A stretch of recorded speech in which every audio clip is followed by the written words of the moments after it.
Kia ora and welcome to Cinema in Context, where we discuss all things film and the connections between.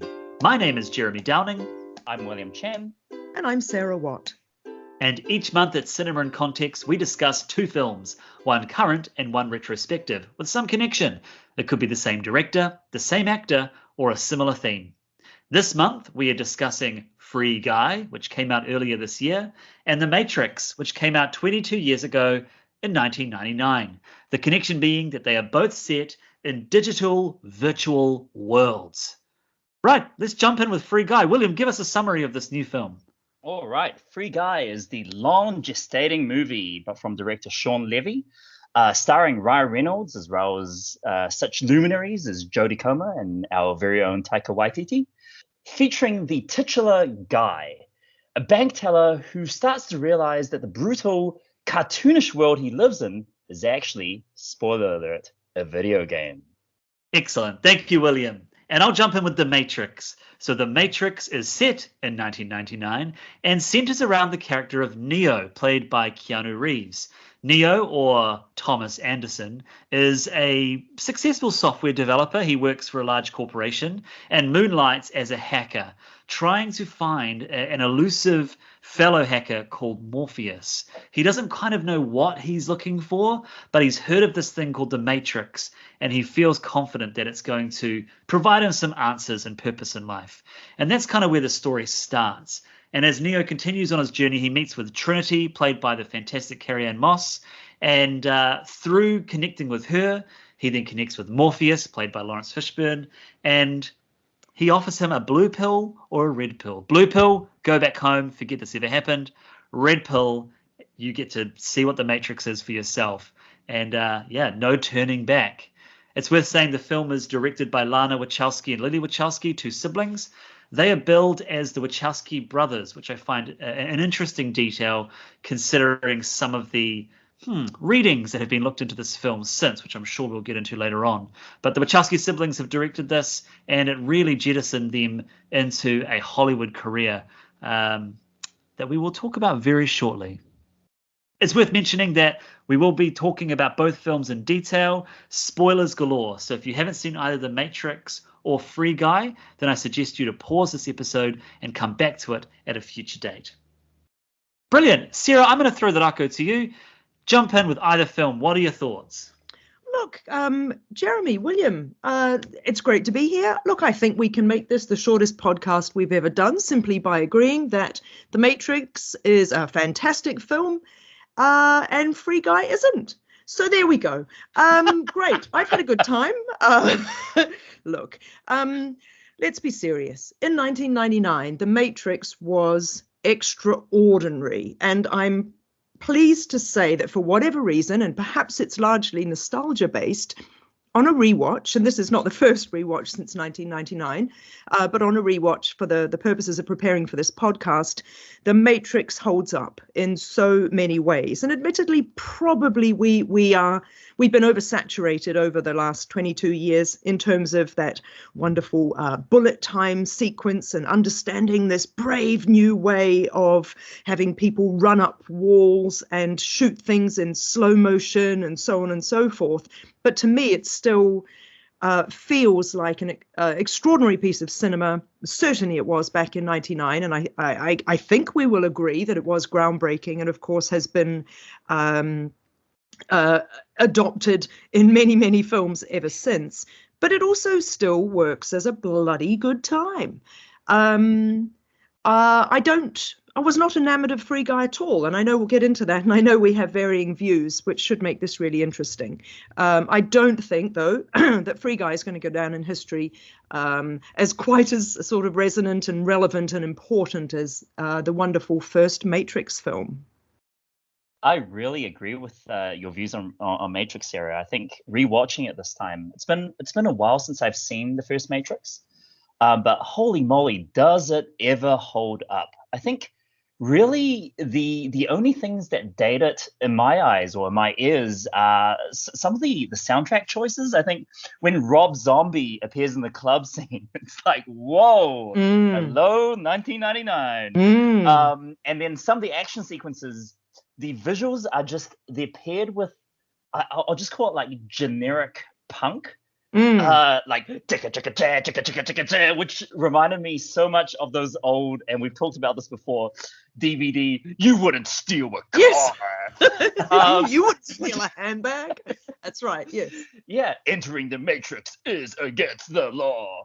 But yeah, everything else, the storytelling, oh my gosh, just the filmmaking in general, even beyond the special effects, like it's so graphical in stylings. It feels like a living comic book or manga, much more so than many of the superhero films around today. Right? It's so visually stylized in every single shot. And of course, add on top of that, the visual effects and the stunt work, bring in like Hong Kong and Chinese sensibilities, and just like pioneering work and marrying that stuff with groundbreaking CGI, which still looks great to this day. Such good work. I love that, William. I think that's one of the strongest elements of The Matrix. And there are a lot of strong elements in The Matrix, but the way that it fused, like you said, Hong Kong sensibilities, anime, a range of different styles, that I can't think of a film that had done it quite like this before. And it's a hugely influential piece of work for that pastiche style of cinema. The Wachowskis, I believe, storyboarded this film heavily. A lot of the shots that are very memorable, for instance, the red pill, blue pill shot, where you see it in Morpheus's sunglasses reflection. You see the two different pills in a different lens. Or I think about some of the overhead shots. A lot of that stuff was heavily storyboarded before they started filming, based on manga and anime imagery.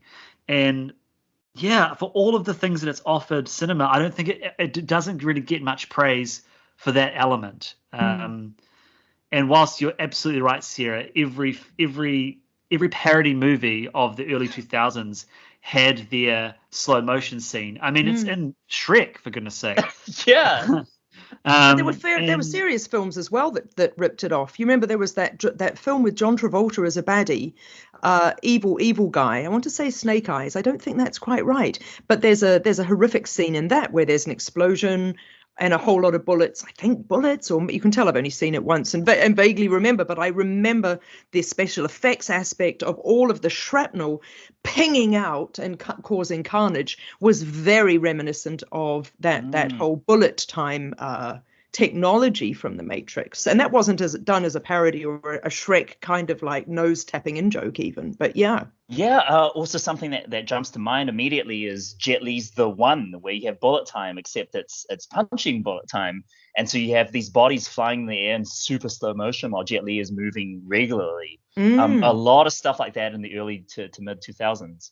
Well, John Woo as well as another name that was coming up at this time. And if you look at people like Zack Snyder and the amount of slow motion in his films, yeah, I feel like it owes a lot to The Matrix, John Woo. And yeah, it's interesting. In terms of the bullet time scene, I'm trying to think of another scene that was that influential. There's not many. I think about the entrance of Oren Ishii into the House of the Blue Flowers, I believe it's called, in Kill Bill. That music, the dun dun dun, that kind of was equally parodied around that time. But this film Matrix was huge. I remember seeing it as a 12-year-old, and my dad, we're going to go to the movies. We're going to go see a movie with your uncle and your cousins. It's called The Matrix. Just come. And as a kid, you kind of like, oh, cool. Like, we hadn't talked about it. Nobody knew really what it was, and off we went.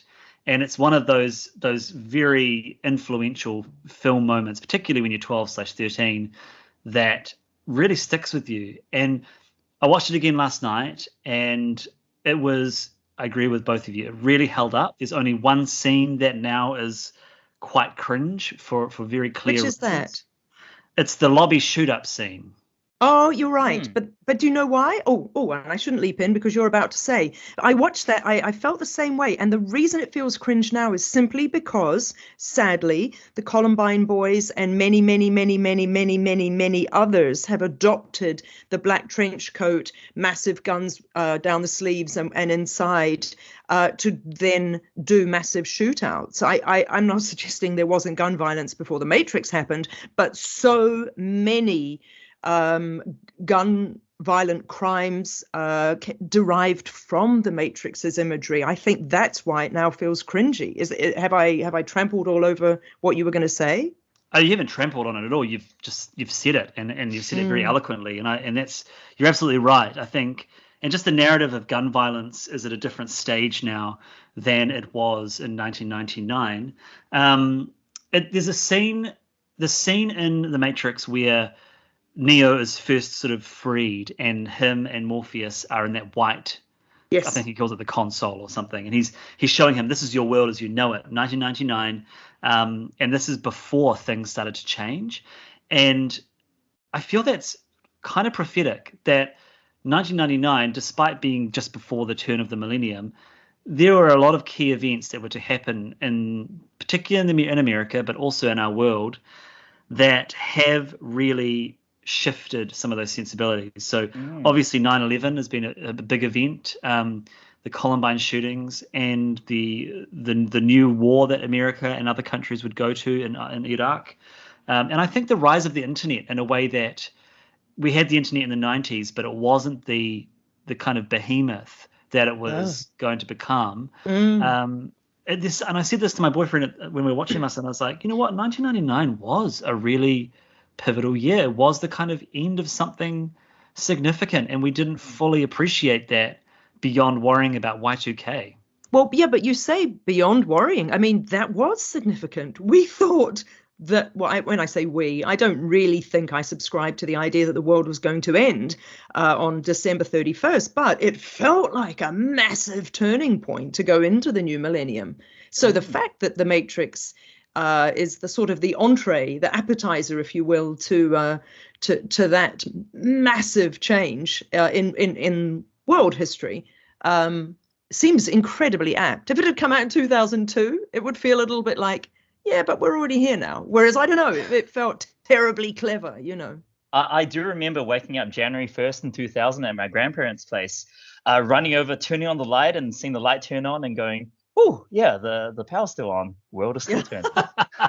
If any listeners out there are keen to investigate into Y2K a little bit further, there's a fantastic podcast that Sarah has mentioned before. I don't know whether on air, Sarah, but you've definitely mentioned it to William and I, called You're Wrong About. And they do an episode on Y2K bug. So You're Wrong About are two reporters. One of them goes and researches on a topic that people generally think they know about and presents the truth. And the interesting thing with Y2K is that the huge amount of paranoia, both corporate and government and public as well, I should say, was actually quite well founded. Yeah. Not in the sense that the clocks were going to change over and things were going to go wrong. There were a couple of instances of that, but it was important because it highlighted to corporations and governments and different people how vulnerable we were in online spaces and digital spaces, and it prioritized digital, I guess, work, digital safety, digital teams that now are just an absolute given in our world. But back then, people focused on it and actually noticed a whole range of other issues when they were going through having to set up their systems for the potential of 2000 sort of fizzing out their clocks. Can I go back to the talk about the Lobby Shootout? Because I also felt it to be quite dated when watching it yesterday. But I also feel the influences are really, really on the nose in that scene. I mean, you guys talk about John Woo. It's John Woo meets Robert Rodriguez, right? Like it's really pulpy. It's really fetishizing bullets. Not really guns, but bullets. And of course, the slow motion particle effects everywhere. Like that's something straight out of Hard Boiled or any of the other John Woo movies, just with a much higher budget.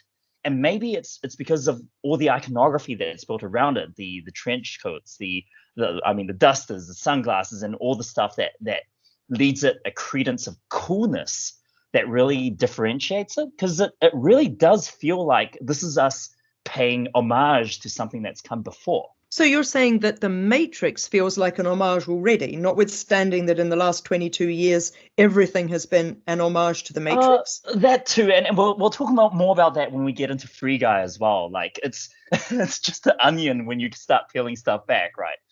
It's whatever is in the public consciousness at the time. And you have whether you call it a homage or ripoff or inspiration, but stuff built upon stuff, and so the onion just keeps on going back to that Shrek analogy. I really like this, William. I think it's a really interesting point to bring up, and again, it brings me back to Kill Bill. And Tarantino said that The Matrix would be his favorite movie of the time that he's been making movies, if it wasn't for the sequels, because he feels the sequels muddy up the mythology, which I agree with.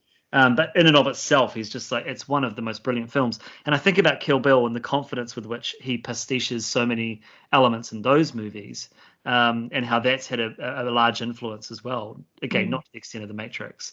But I agree with you. The way that it brought together the different threads of, I guess, action filmmaking that American and Western audiences hadn't quite experienced before. And the confidence with which the Wachowskis brought those elements together is quite incredible.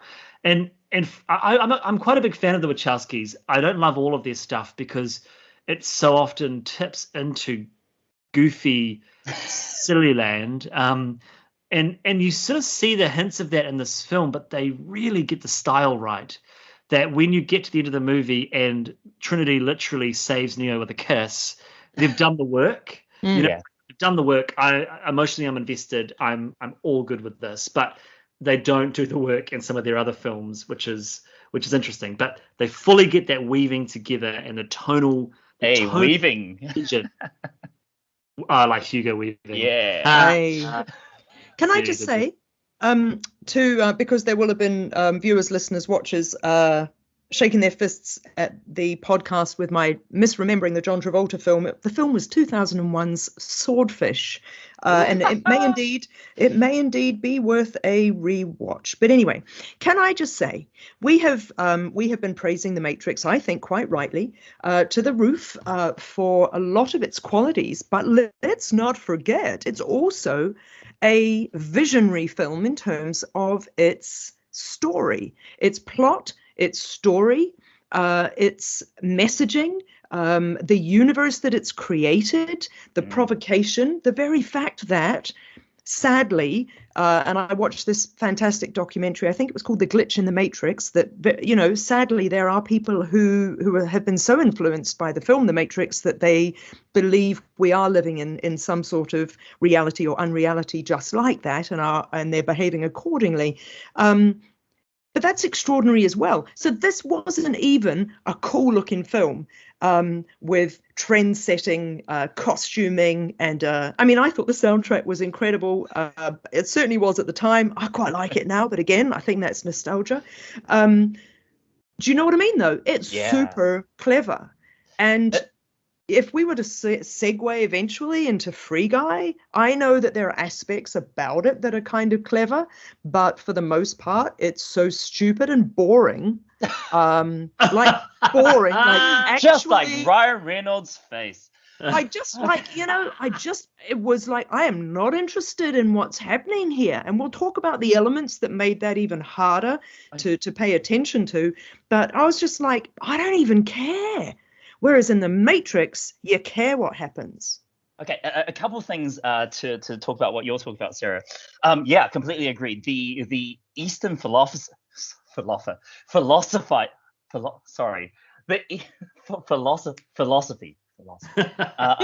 hope we cut this out. Okay. I'm going to keep it in. I think it's wonderful. The philosophizing.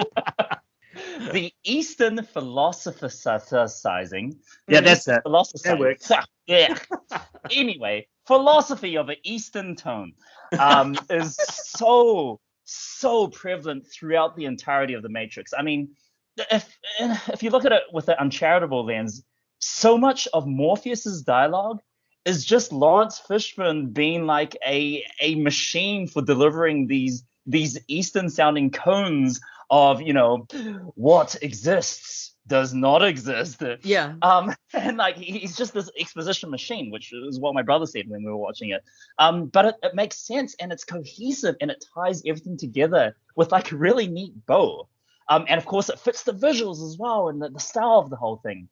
And so I think that is really what kind of gets out of control in the sequels. And as you say, Jeremy, straight into silly land. Like some of the philosophies in the sequels is just bonkers. and it's obviously stuff that the Wachowskis and their collaborators like really care about and think is important, and it's really heady stuff. But I think the mix really in the first one is just so perfect, and it's so hard to replicate that later on, as we see in Reloaded and Revolutions. Yeah, I love what you're both saying, and there is a real critique of society, and it's a shame that there are some people in society that have kind of missed the message. They've gone for the literal, which is we're actually in a simulation. It's like, well, no, the critique is that we do live in a society where we are behaving as if. Well, we're placated with a system that allows us to feel a relative sense of peace, but it completely ignores the huge amounts of inequity and the actual slavery that's happening in the world. So I think there's a really clear link there. And the Wachowskis have said that this film was born out of anger, that they were angry at the world and kind of angry at how a lot of things were happening. And they've since gone on to say, and a lot of that was their trans-ness, realizing their trans-ness, but they didn't kind of have the words, or they weren't at that part of their journey to be able to voice it then, which I find really compelling. And they've managed to tell a story that, that speaks to a lot of different themes without it being too specific, because they've told it through this allegorical lens, which I think is the reason why you can read a trans journey into this film, and that Neo's journey of transitioning out of the Matrix is, there's definitely some clear links there, but also finding his true self, that sort of thing. Absolutely, yeah. And sort of no going back and seeing the world for what it is, and understanding how you can actually be free of some of those ideas and being loved for who he is and who he really is. I think that's a key thing, right? Absolutely, yeah. I mean, I think it's another thing about this movie that gets undersold. It is a love story as well. There's a love story at the heart of this movie that is very, very clever on the Wachowskis' part, that they weaving in some of these different elements. But it's interesting as well that the film has been taken in very disturbing ways. Like you mentioned the trench coats and the sunglasses and shooting up a place, Sarah. There's also, is it called the red pill? Red pilling. Kind of just co-opted into this very, very disturbing alt-right almost philosophy. And what does red pilling mean? It means to open your eyes, sheeple, to all the stuff that the libtards are doing around the world, kind of crunching it down to its bare basics. Right. Which is what we're seeing, obviously, with some sort of anti-vaccination rhetoric at the minute. Right. Yeah, which is interesting, and I guess they're challenging the status quo, they're disrupting the system, and they're trying to provide an alternative mode of thinking through, like you said, William, versions of Eastern philosophy. Sorry, it's too tempting. And I think it's interesting, and that it didn't fully land in the sequels, and so people are left, if they do take the message of this, to sort of find their own new truth, which I would hope on the whole people are really looking with more critique at the world. But hey, as you can see, some people have taken it off into some really destructive directions. So guys, you know how I like a good Venn diagram sometimes, yeah? And I'm thinking two circles here, thinking two circles with a bit of an intersection. Now, one circle is clearly the Matrix. The other circle, for the purposes of this podcast, is Free Guy. And I'm thinking that in the intersecting set, there is possibly the John Carpenter film from 1988. They Live. Yeah, thank you, Sarah. Yes, so let's do this thing. So They Live, marvelous film. I'm not even your typical John Carpenter kind of girl, but this is a marvelous film. And I don't know if you've seen it, Jeremy. I really want to. I love John Carpenter, but I haven't actually been able to find the film very successfully anywhere.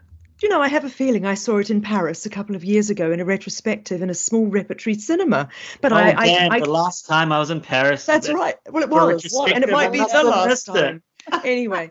But anyway, the terrific thing about They Live is that it definitely has this idea of there being, I wanted to call it an alternate reality. It isn't an alternate reality at all. It's reality, or it's a whole lot of people wandering, making their way through life, sort of just feeling like everything is fine and not noticing that the media and the government are sending subliminal messages to keep the population subdued, right? And then there's our protagonist who, in putting on a pair of sunglasses, suddenly gets to see the world the way it truly is.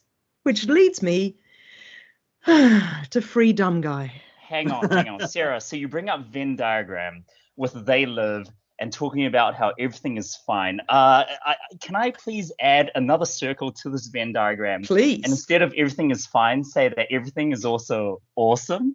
Oh. Okay, so listen to this. A dystopian setting behind a cheery facade designed to keep the masses in line. Our protagonist, a hapless, goofy everyman who is secretly the one, who gains the power to see beyond the veil at how the world truly is and begins to learn how to manipulate the rules of the construct. A badass, cool biker chick in leather who somehow plays second fiddle to the hapless everyman and ends up confusingly becoming his love interest. A black confidant whose sacrifice proves to be the catalyst of the protagonist's self-actualization. And all of our main characters kind of versus a megalomaniacal antagonist defined by his limited vision and maintaining the status quo. Ladies and gents, it's The Matrix, it's Free Guy, and it's 2014's The Lego Movie.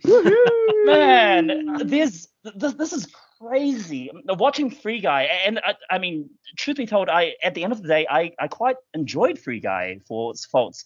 But it really reminded me of a quote from the Netflix show BoJack Horseman. So I found the quote over here, season 6, episode 12. This is BoJack, voiced by Will Arnett, kind of talking about his troubled childhood in a TV interview. I'm not as good a voice actor as Will Arnett. I'll try my best. I come from a broken home, and I used to feel like my whole life was an acting job. Just doing an impression of the people I saw on television, which is just a projection of a bunch of equally screwed up writers and actors. I felt like a Xerox of a person, you know what I mean? And that is what Free Guy feels like. It is a Xerox of a Xerox. So much of the Lego Movie is built on the template of The Matrix. I mean, it's a pastiche of The Matrix. And of Joseph Campbell's hero's journey, all that stuff, and the movie Free Guy is basically, I think, when you really get down to brass tacks, a remake of the Lego Movie. It's nuts, you guys. It's nuts. So can I say, I've been very honest with you fellas. Gaming is not my day-to-day activity nowadays at this age, and I do feel that my gaming life, which, as we've spoken about offline, was heavy in the 1980s with those Nintendo Game & Watches, Donkey Kong Jr., yo! But to be honest, my gaming life, in terms of video gaming and whatnot, ended around the time of Tekken 2, Soul Blade, and other PS2 games. So I am not your natural audience for Free Guy. I would say the things that I found really clever about it was the notion that there are NPCs, non-what players?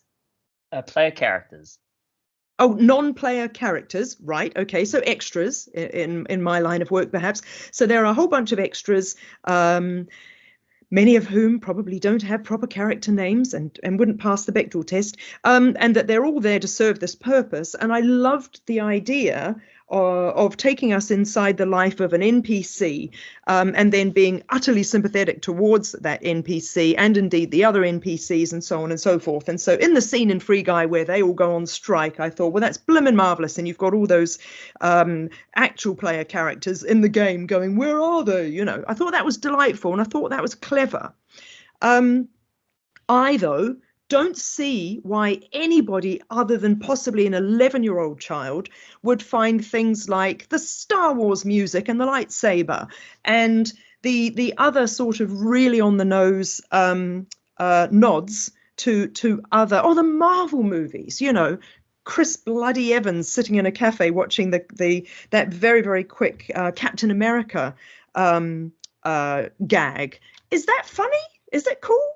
Well, Sarah, at that point of the movie when Chris Evans appeared, I thought it was pretty funny. At least you're honest. I was like, oh, it was. I'll say this. Maybe it's just because in our year of 2021, there's also another movie out called Space Jam 2: A New Legacy that did this to the nth degree, to horrifying levels. And seeing this and seeing how Free Guy did this with almost this reined in feel, even though after Fox was purchased by Disney, they have access to all these IPs. And to just see, a tidbit, a sprinkling of IP was actually kind of refreshing. And maybe that was the bar being lowered to drastically horrific levels. I saw this film in the cinema before we went into what are we in, our 9th week? We're in our 8th week of lockdown. I've stopped counting, Jeremy. Yeah, it's just life now. So went along, and I don't generally like computer game films because I find that they just generally don't make good movies. They rest on their laurels, the imagery of their games, and I find them generally, pretty boring. And so I had very low expectations for this movie. I wasn't enamored by the concept that much. I didn't really want to go and see a whole lot of little nods and tips and gimmicks and Easter eggs for what you might expect to see in a game. But I was really surprised. I guess going in with very low expectations always helps with a film. And had a great time. And I think for me, the part that really impressed me was the storyline with, is it Jodie Comer? Is that her name? Yes. Jodie Comer and the kid off Stranger Things. And his name is, I'm just looking at. Is it Joe Keery? Joe Keery, yeah. I found their storyline to be the most compelling part of the film. And, beyond the fact, the fact that they kind of were the love relationship, I couldn't really care about that, but just the idea of them trying to create a game that was doing something different, trying to create a game that appealed to people's sensibilities that weren't just about shooting and destruction. I found a really interesting commentary about video gaming, and I think about how for the longest time video games were the arena of the male or the masculine. And how people were really trying to break in, quote unquote, break into the female market.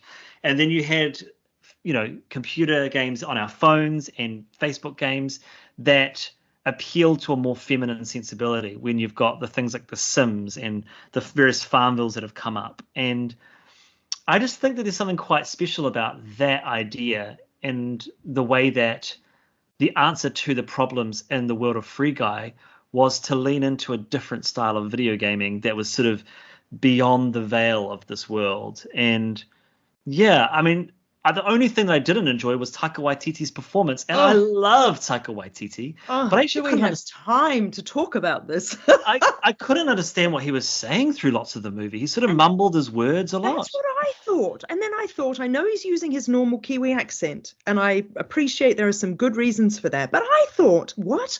I can't understand what you're saying. And can I just quickly say, because you've started, so I'll finish, his performance was so awful and so lazy, actually. It felt really lazy. It felt incredibly lazy. But you know what's interesting to me, at least, is it made those other characters seem very much better. So you've got Keys, who is your love interest dude. You've got the other programmer fellow who was in Brittany Runs a Marathon. And I don't really like him as a general rule, as a performer, but he actually, playing against Taika's utter nonsense, self-indulgent, unconsidered, lazy, unfunny nonsense, I think made those guys come off better. And they actually came off like serious programmers in that, well, when I say serious, you know what I mean, within that organization. That was what I thought. I think as well he was making very clear choices that just weren't landing, because we know Taika Waititi can do a great job. I've seen him do some fantastic work as an actor over the years. And I think this is a case of where he's like the wunderkind, right, of Hollywood. And if Shawn Levy's bringing him in and thinking, oh, cool, let's just let him improvise, he's great. Yeah. Well, that I guess is a recipe for what we see on screen. I think Taika would have done much better with just a clear script and staying to it. And it just was messy. And it was, whenever he was on screen, I was like, oh, this is droll. Do you know what it felt like to me? And look, goodness, oh my, so much to say. But it felt very much to me like this. When I say self-indulgent, I've always had a real beef with the Oceans movies. I love Oceans 11. Oceans 12 is quite good. By the time they get to quite good, but not that good. By the time they get to Oceans 13, it just feels like you're watching a bunch of mates who thought, oh, we'll make another movie and we'll get heaps of money for it and we'll have a bit of a laugh and people will probably pay to come and see it. And it felt a little bit like that to me. And that's, I think, what I object to. And that's why I keep banging on about it feeling lazy. Now, I think you're right, Jeremy. I think I have read that sort of Shawn Levy didn't give him particularly strict instructions. I do think he's a wunderkind in Hollywood. I do think everybody knows Taika's undeniably talented and funny and can improvise and all that stuff. So they give him a massively long leash. Nobody has the wherewithal to say to him, I don't actually think that Kentucky Fried Chicken joke is funny. So could you give us something else? Or should we cut it? Or something. And therefore it just feels sloppy. And I object to that. Sarah, I'll take your Oceans movies and bring in my own hand of Judd Apatow movies. Yeah. Oh yes, boy. William. I agree. It's just like, well, we've got a bunch of mates and you're all pretty funny on your own. So keep that camera rolling. This is fried gold. I agree with everything you guys have been saying. Just it felt really, really sloppy filmmaking. And it's not funny. I guess the only time I laughed I laughed twice with Taika stuff. One, his initial entrance where you see this figure come in and you realize he's wearing like a ankle length hoodie, like a hoodie dressing robe. It was pretty funny. And then at the end where the solution to all his problems is to literally grab an axe and start hacking at the servers was so ridiculous. You just can't help but go, this is how we're ending this movie? Like he's just hacking and slashing. Also, that's not how servers work, ladies and gents. Otherwise, every single piece of dialogue, his accent, his little tics and mannerisms, it's like, what the heck is going on? This is ridiculous, and not in a good way. It felt like when you're at a school improv show and the kid who knows he's cool, good looking and funny gets out there and does some stuff. And everyone's like, he's so cool, good looking and funny. Look, I can't even give you the minutiae of the bits of his performance that sort of work and the bits that don't. And even as I say this, I feel kind of mean and feel kind of bad. And I need to make it really clear, this is not at all Poppy syndrome issue at all. This is holding somebody in extremely high regard and therefore having high expectations of their ability to step up and do what they're going to do, and then just feeling like this is not it. I actually think it's Shawn Levy's responsibility in his team. I think what we're seeing in terms of what Taika's doing, that's a director's responsibility to help hone that situation. And we know that Taika can do brilliant, and I think any actor can do brilliant with the right team and the right director. So I think what was said earlier about Shawn Levy or someone not having the wherewithal to be able to kind of push back is important. But William, when you're talking about that scene where Taika is smashing up the servers, and I guess the other side of that is Guy running down that bridge into the city, into the ocean. It really reminded me of another film, and we talked about potentially pairing it with this instead of The Matrix, and that is Dark City, which I do believe hugely influenced The Matrix as well. But that's a film that, it's sort of a cult classic. I don't even know if it's a cult classic. A lot of people don't really even know about it, but it's very good. For a second, I thought you were going to say Truman Show, because that's also basically the climax of that film, right? True. Well, and also he goes, Ryan Reynolds, I was going to say, what's his name in it? Guy goes up, doesn't he? And he sort of like pokes at the boundary of reality. Yeah, that's right. Yeah. Which of course is a boundary over the sea, because where else would you put one, I suppose? Inception, right? So I do actually quite like when and correct me if I'm wrong here, because it's possible I might have been doing a little bit of double screening by the time I got to this point in the film, which I would never do with a film that I was enjoying or respected. But am I right in saying that in the moments when the game was being taken offline, the walls and everything start crumbling and the buildings start crumbling?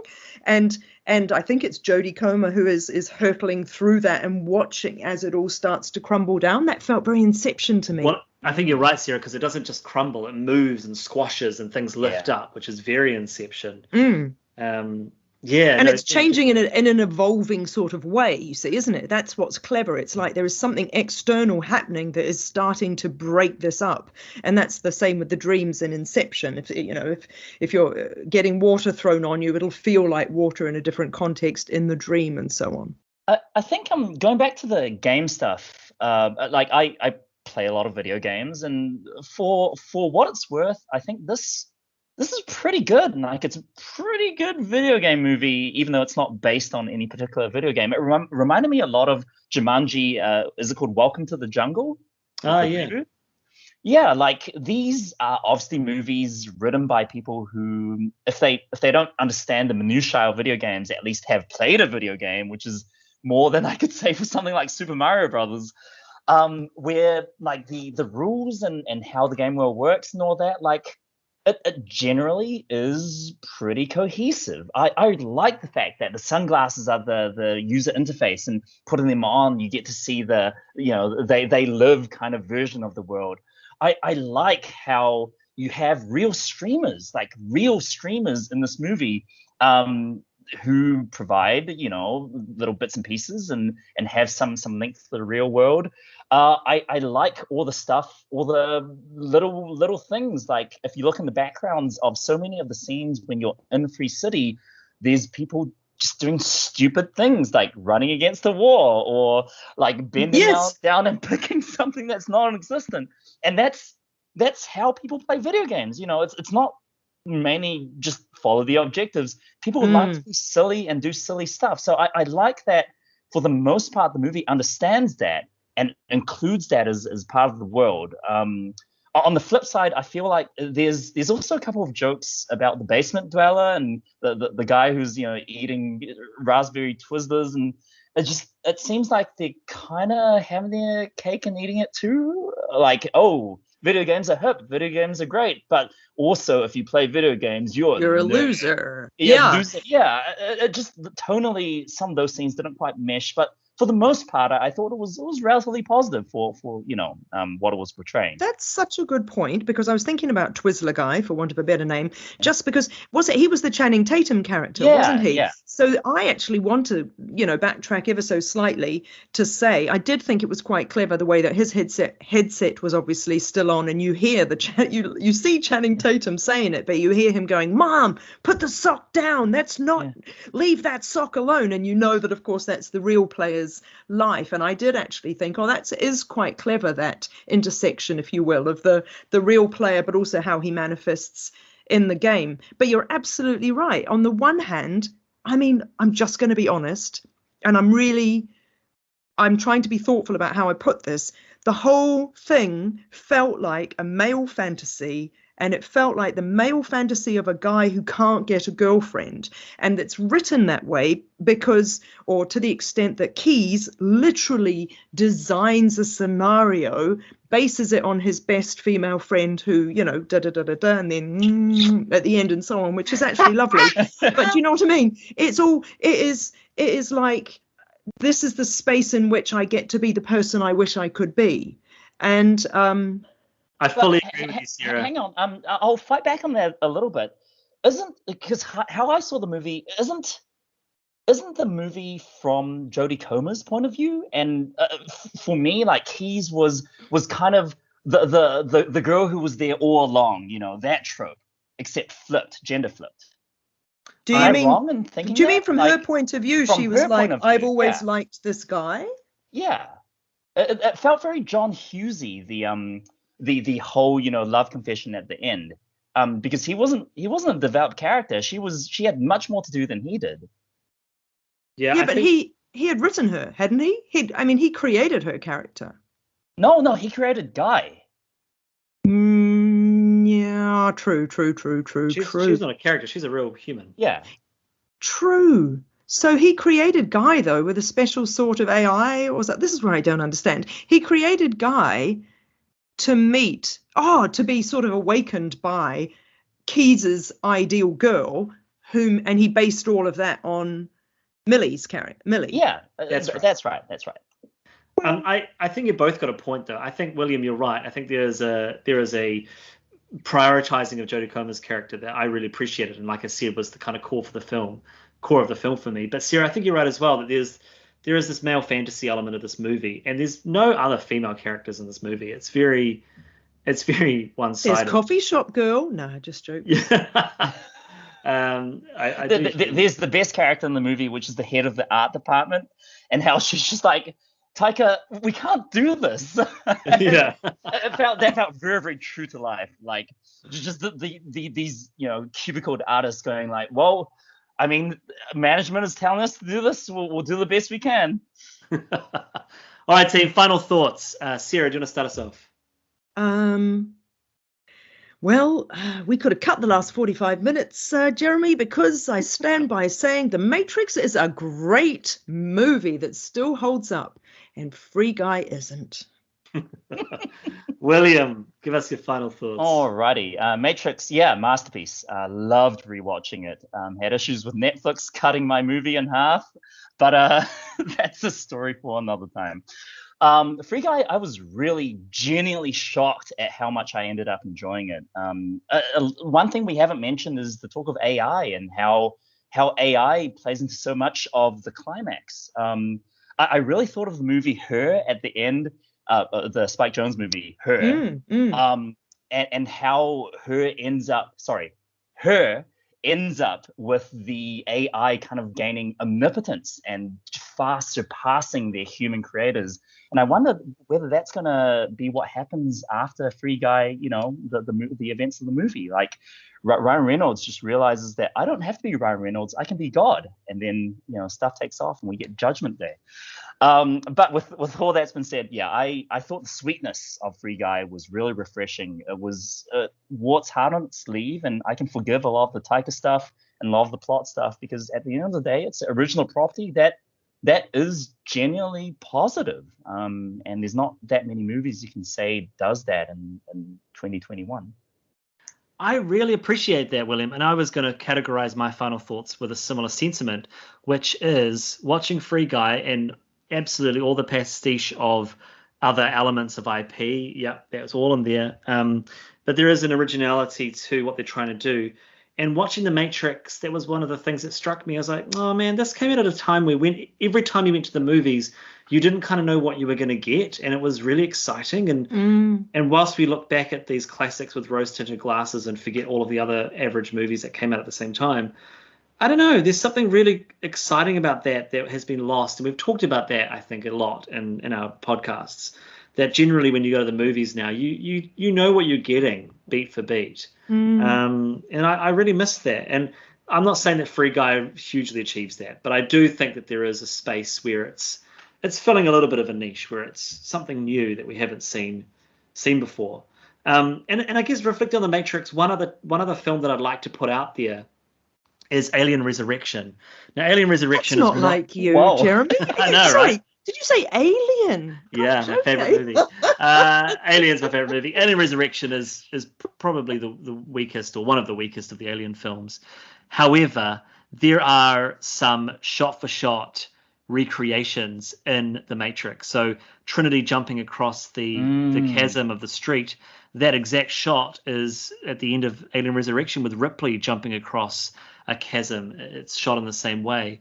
There are other elements as well of sort of emerging from eggs, and there's some other really key pieces that you can tell that the Wachowskis have been influenced by that series as well. So yeah, Matrix, as you said, is a masterpiece. I fully stand by that, and I really appreciate both how it's brought together so many elements of what went before and how it's informed so many elements of what came after. And I think, like you said, it still really holds up. Do you notice also Black Widow lands the way that Trinity lands in The Matrix? You know how there was all that I think joke lots of people land like that, right? Superhero landing. Yeah, but only Yeah. now, right? I bet they did it before 1999. I'm just saying. Thank you for listening to another episode of Cinema in Context. If you enjoyed our podcast, then please share it with your film-loving friends. You can find Cinema in Context on SoundCloud, Spotify, Radio Public, Stitcher, Amazon Music, and Apple Podcasts. You can also subscribe and follow us on YouTube, Twitter, Instagram, and Facebook, which are great places to let us know what you think of this episode, or give us suggestions for future films to discuss and compare. Look out for our next episode in a month's time, and until then, No, mai.